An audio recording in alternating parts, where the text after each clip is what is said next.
Hi, I believe we are live. So welcome again to another episode over here with me, Felicia Streeter, where we're talking about federal contracting. So welcome.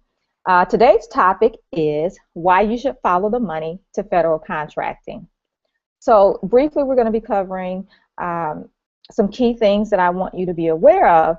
And one is that the reason why you should actually follow the money, right? Because it really makes sense. It's simple. Why chase clients? Why chase dollars, right? When you can land contracts with someone that have money to spend. So they have money to spend. The federal government, your local and state governments, they all have budgets, they have funding, and the federal government in particular is the biggest spender in the world. So why not tap into their pockets, right? And here's another reason why you want to consider, if you have not already, getting into federal contracting is because you can limit the competition. What I mean by that is that when you get into federal contracting, if you have a set of certifications, whether it's one or many, some of those could be your 8A certification, it could be your small business, it could be your minority business owner, disadvantaged business owner, woman-owned business,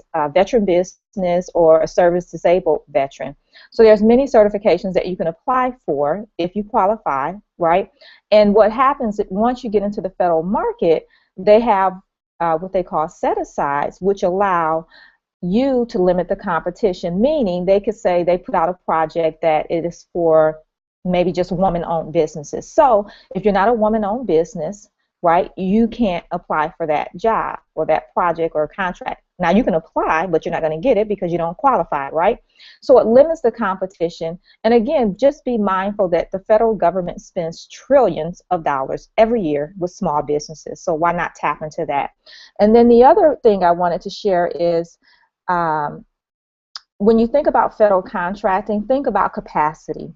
So, one of the things you may be thinking, well, the federal government is this really, really huge thing, and you're like, oh my gosh, I can't tackle this, it's too much. I'm a small business. Well, one of the things you want to consider if you're going into federal contracting and you feel that you don't meet all the requirements, maybe you don't have the capacity, maybe you don't have the employee base that you feel you need in order to win a contract, or maybe you don't have the past performance, because that is key in federal contracting. What you want to do is look into partnerships, whether that's teaming arrangements or you're doing joint ventures. All right, and that's one of my specialties. That's something that I kind of know inside and out. Is what allowed me to grow my business in federal contracting years ago, if you know my story, where we were able to take the company from 23,000 to over 7 million in 18 months. And what allowed that to happen was a couple of things. One was partnerships, doing joint ventures, doing those teaming agreements, but also learning about the federal market and how they operate. If you've heard the term FAR, you want to check that out. All right, so that was just a quick tip I wanted to share with you today, is to consider federal contracting. Follow the money. Tap into the pockets of the biggest spender in the world. If you have any questions on federal contracting, how to get started, you definitely can check out your local SBA offices, your small disadvantaged business centers and things like that. They have free resources and help there for you. But when you're ready to up the game, you want to fast track it, then that's where you may want to reach out to me and see if and how I can help you, okay?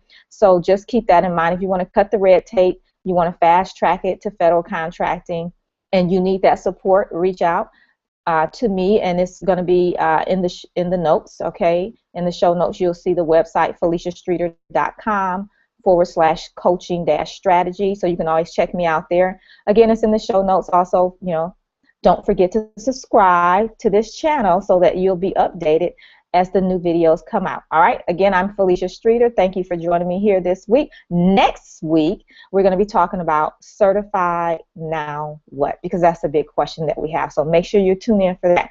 All right, have a fabulous week. I'll see you next week. Bye-bye.